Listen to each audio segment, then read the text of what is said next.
everyone. My name is Elisa Fanogechi. I'm the director of Nguzo Africa. I am a development practitioner and a social impact investor working in the social sector for more than 21 years. We'll be looking at one of the critical sessions in the guide which we have published. And the guide is ultimate guide for building community power for active and thriving communities. In one of those, one of the key lessons in that guide is building community power using the 5 pillars or the 5-finger concept.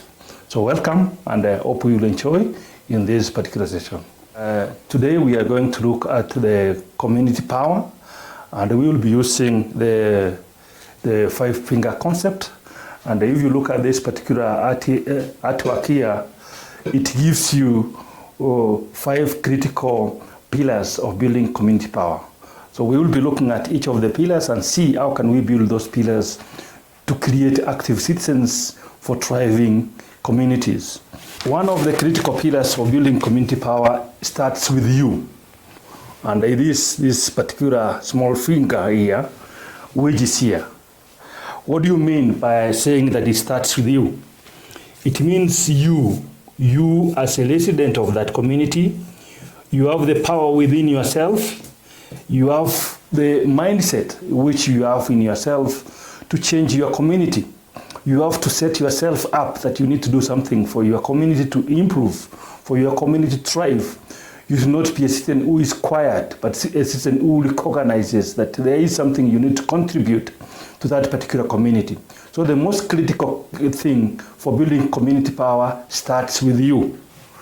Number 2, we look at your skills, the skills of you, and the skills, expertise, knowledge of the people around you. You may have skills in carpentry, you may have skills in photography, you may have skills in singing, you may have skills in culture, you may have skills in dancing. When we combine all those skills, we can create a momentum for building a community power. We can build a campaign using the different skills we have. Somebody can contribute maybe a skill in music, somebody contributes a skill in design, somebody contributes a skill in digital communications, somebody does a skill in marketing. And through that, we can be able to send a clear message for what our community needs. So the most critical thing, again, in building community power is about organizing those skills for impact, making sure that those skills are organized to create impactful things, impactful messaging, so that we can have a social change, so that we can have social justice, so that the issues of the community are well prioritized and taken care of. So number 2 is about your skills and knowledge and expertise. The critical pillar or the critical finger again is now about the resources. If you can see, it is one of the critical areas. One of the critical areas is about resources and assets which we have in our communities.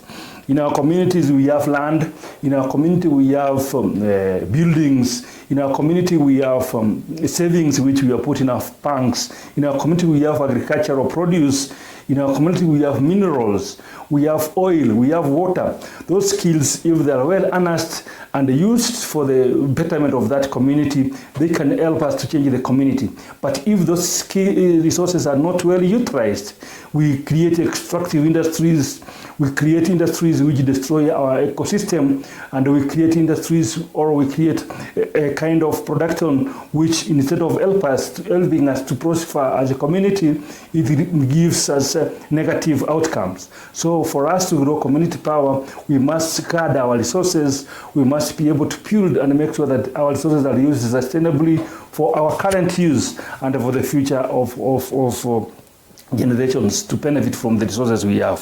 So the critical thing we are talking about here is about the resources and assets we have within our community, and we must use them very correctly. Number 5, another critical pillar which we must utilize is making sure that we have active citizens. Active citizens is a very critical pillar. If you have citizens who are very adamant, who don't even question government, who just say yes and assume that everything works out, that community will not thrive. It is good for active citizens to put the leaders on check, to do social audits of what is happening in their community, to question their leaders, to participate in governance processes, to write petitions to the government, to write policy briefs to the government, provide guidance on the issues where they think they can add value. Active citizens also are able to create businesses. They are able to create enterprises which can employ people in the communities. They are able to provide innovation. They are able to transform the community through example of doing the best they can for the better of their nation, for the better of their communities. Finally, we need to build partnerships, because we know as a community, we cannot grow alone.